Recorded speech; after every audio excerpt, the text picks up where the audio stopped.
he repaired the broken altar. He dug a trench around the altar.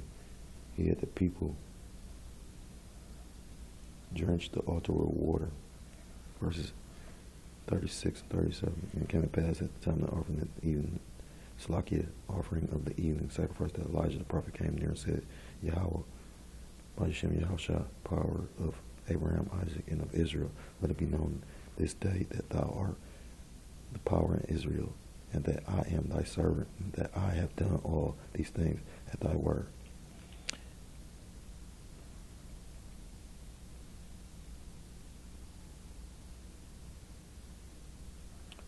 So basically he identified himself,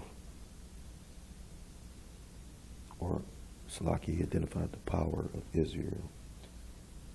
He vindicated himself, or Salaki had vindicated himself. He vindicated Yahweh by Hashem Yahushua and himself.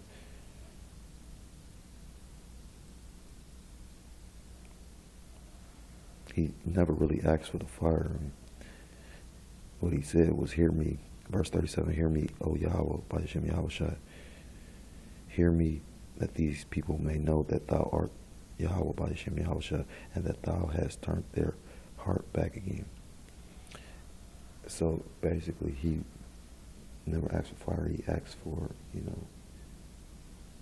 a means for him to show himself, to show these people, to make them turn themselves back to worshiping him. And then fire fell, and the people fell on their faces.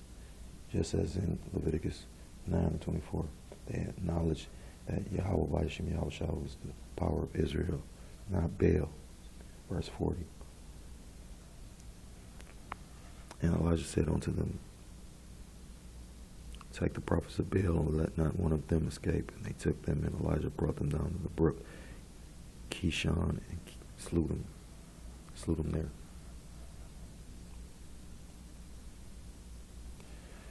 Then Elijah fell on prayer, and Elijah said unto Ahab, get thee up and eat and drink, for there is a sound of abundance of rain. So after that, after Yahweh by Hashem Yahushua proved himself to him, well, he shouldn't have had to really prove himself to his people, but after he showed his presence in front of his people, he basically released a drought. Is in verse 42. Well, verse 41, Elijah's telling Ahab how, there's a sound of abundance of rain. Verse 42, so Ahab went up to eat and to drink, and Elijah went up to the top of Carmel, and he cast himself down upon the earth and put his face between his knees. Verse 43, and he said to his servant, go up now, look toward the sea. And he went up and looked and said, there is nothing. And he said, go again 7 times. So he had him repeated, Verse 44, and it came to pass at the 7th time that he said, behold, there ariseth a little cloud out of the sea, like a man's hand. And he said, go up and say unto Ahab, prepare thy chariot and get thee down, that the rain stop thee not. Verse 45, and it came to pass in the meanwhile that the heaven was black with clouds and wind, and there was a great rain. And Slakia, and Ahab rose and went to Jezreel. Verse 46, and the hand of Yahweh by Hashem Yahushua was on Elijah, and he girded up his loins and ran before Ahab to the entrance of Jezreel.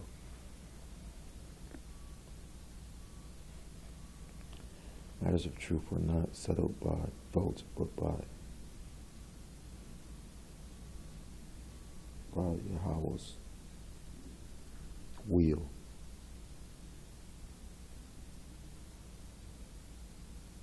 Sincere and even passionate contentment to the wrong things can be self-destruction. Matters of truth and error need powerful and offer uncomfortable moments of confrontation. Discoveries the truth about Yahweh by Hashem Yahushua begins us to make decisions that are faith and God of our own culture.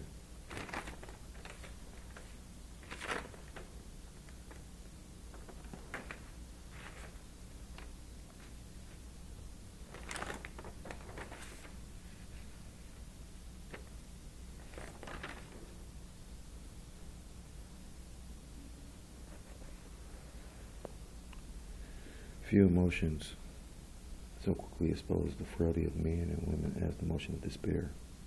We are battling with our own hearts, regardless of the reason for the struggle. We can find ourselves in a life and death war. Despair, the darkest of human emotions, can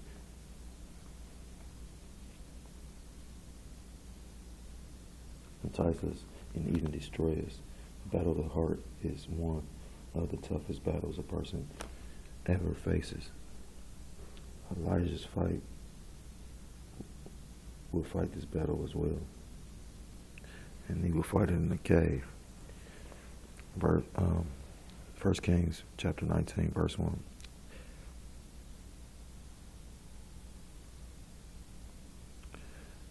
And Ahab told Jezebel all that Elijah had done, and withal how he had slain all the prophets with the sword. Verse 2. Then Jezebel sent a messenger unto Elijah, saying, So let the gods do to me, and more also, if I make not thy life as the life of one of them by tomorrow about this time. So basically, Jezebel saying it was her sole purpose. She wanted to, kill Elijah, because basically, he basically decimated her whole, Yahweh, by Hashem Yahushua, decimated, he killed 850 priests, and he turned the people back from worshiping her God back to worshiping Yahweh, So, yeah, she felt some kind of way. Verse 3, and when he saw that, he arose and went for his life and came to Beersheba, which belonged to Judah, and left his servant there. Verse 4, but he himself went a day's journey into the wilderness, and came and sat down under a juniper tree, and he requested for himself that he might die, and said, It is enough now, O Yahweh, take away my life, for I am not better than my fathers.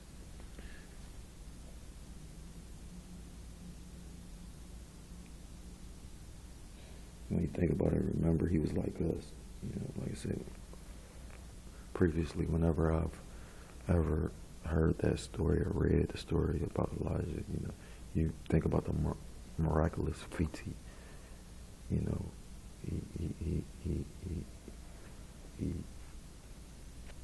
basically, the miraculous feats he did, he was able to call down fire, like when he was calling down fire on the soldiers, I think he did about 3 times, if I'm not mistaken, Like I said, he raised a child from the dead, but like I said, I was reading that book and reading this story again, he just basically, by being faithful to Yahweh, was able to prove that Baal was not a god. It was no god. He basically was able to slay 850 priests, But then he took off and ran from Jezebel, So, like I said, I don't know about anybody else. And then he also asked for death, you know what I mean? And,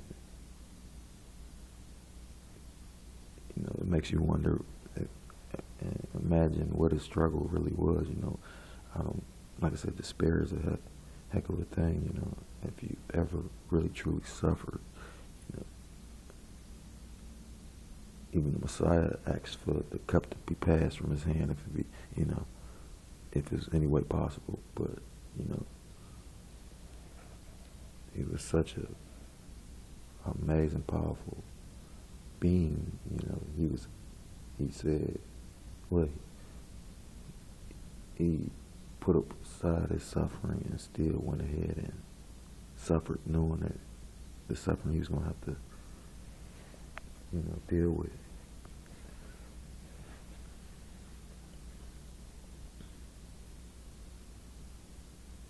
Remember, Elijah was like us, and nowhere is that more evident or obvious than right then. Like I said, when he ran and, asked for death. His greatest battle was not for on Mount Carmel, but in a cave, because he was willing to, and ready to give up,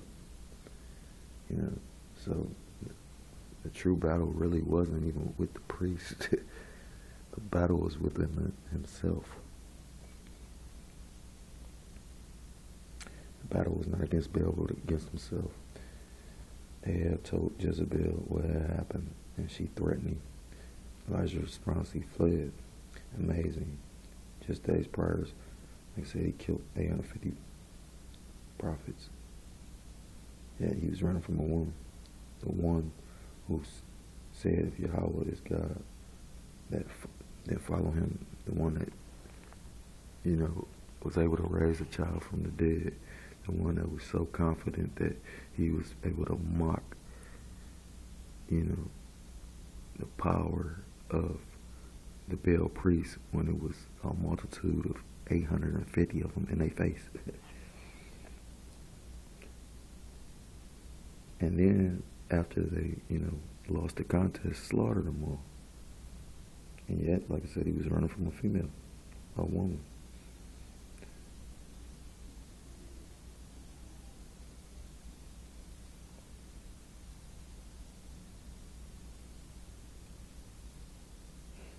And then you think about it, he probably had just been through a lot, He did all that prayer. You don't know if he fasted. You don't know what preparations, because it doesn't really go into it. And more than likely, he probably did have to fast or something. I mean, I'm assuming, but,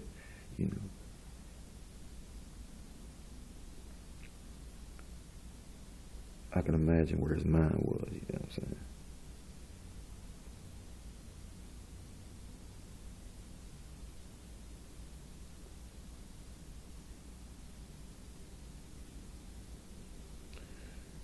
But you gotta remember, Jezebel was married to, the king of Israel at that time. And then he spent a lot of time in isolation, loneliness. And so have a burden of leadership, When you think about it, Elijah spent a lot of time by himself. Like I said, in chapter 17 and verse 19, those two different instances where he was strictly by himself. But leadership is a lonely road. He faced Ahab alone. He lived in the wilderness alone. He traveled to and from Zarephath, it seems, by himself, and he stood up to the prophets of Baal alone.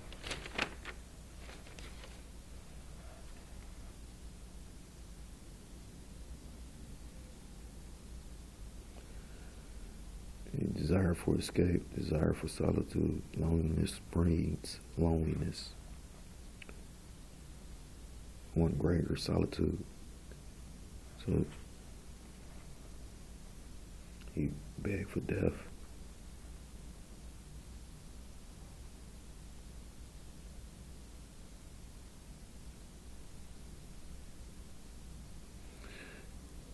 And now that take the time to think about it, it looked like he prayed for it too. That's why I said, when you reread it, came and sat down under a juniper tree, and he requested for himself that he might die. So he more than likely prayed for death. It was his fifth prayer. And it was the only one that didn't answer, or didn't get answered. He prayed for rain to stop, for the son to return, or the child to return, for Yahweh to, show himself, or basically calling down the fire from heaven, and he called for the rain to return. The fifth one was death, but that one wasn't offered or granted, proving that the Most High controls all things.